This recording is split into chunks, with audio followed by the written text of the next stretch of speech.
Haue guztiak kontutan hartuta, lehen egunetik demokrazia indartzeko estrategia lantzen ari gara Eusko Jaurlaritzatik. Zentzu honetan, European Democracy Action Planaren jarraipen gisa, Europako batzordea European Democracy Seal osatzen ari da eta gure estrategia horrekin lerrokatzen ari gara.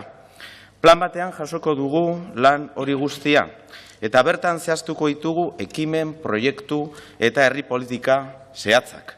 Dagoeneko martxan ditugu hainbat lan esparru, 4 nabarmenduko nituzke. Lehenengoa gizalegez aritzeko ituna.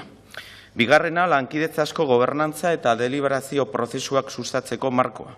Hor kokatzen ditugu besteak beste, transizio energetikoari lotuta egingo diren herritarren batzarrak, Urdabaiko entzute prozesua edo gazteekin egingo dugun lanketa berezia. Hirugarrenik berrikuntza demokratikorako proiektuak eta azkenik legebiltzarrera laster ekarriko dugun gardentasun legea. Baina harago joan behar dugu. Hori da momentu honek eskatzen diguna. Horregaitik, Europako eredua eta balioak nola indartu gure buruari galdetzen badiogu, dagokigun erantzunkizuna gure gain hartu behar dugula garbi dut. Hau horrela, legebiltzar honi proposatuko diogu kalidade demokratikoa hobetzeko ponentzia bat abian jartzea legebiltzar honetan. Helburua da Euskadi demokrazian puntako herria izateko bidean marko normatibo zabal, berri eta abanguardiakoa izatea.